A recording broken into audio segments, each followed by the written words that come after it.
To better understand the houses of astrology, look to astrology as if it's a school.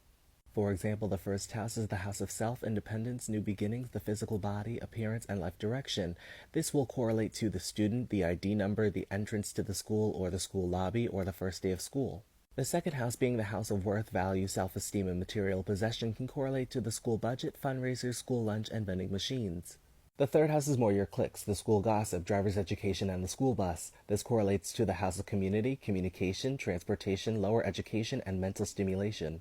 The fourth house is your homeroom, history class, your textbooks, your favorite teachers, or even your favorite classes. This correlates to the house of feelings and emotions, your roots and foundation, history, childhood, and who you truly are. The fifth house is the house of expression, creativity, pleasure and leisure, recreation and entertainment. So this is your gym class, athletes, football games, homecoming, extracurriculars, theater, sports, after-school activities, and events.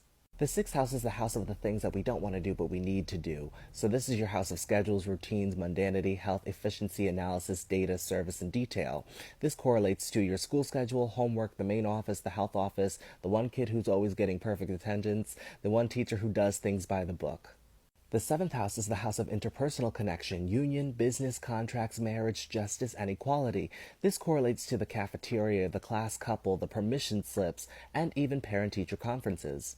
The eighth house is the house of death and rebirth, taboo topics, debt, loans, inheritance, other people's resources, even other people's karma. This can correlate to the accumulated debt from school lunch, triggering school events, the school counselor, or even the death of a student, teacher, or principal.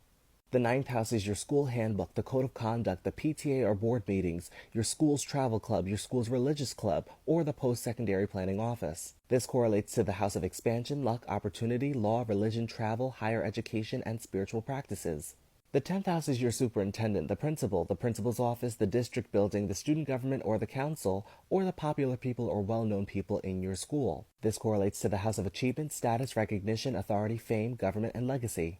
The 11th house is your cohort, your grade, your year, your senior review, the award night, the scholarships that you could win, the quirky kids or the outcasts, or the STEM students, or even the computer lab. This correlates to the house of the collective, innovation, revolution, hopes and wishes, progression, groups, organizations, networks, friends, and humanitarianism. Last but not least, the 12th house represents graduation, the last day of school, school breaks, the school social worker, and the kids that get high at school. This correlates to the house of endings, the unknown, spirituality, mysticism, the subconscious, and surrender. If you like what you see, feel free to follow me at TRZO. More content to come.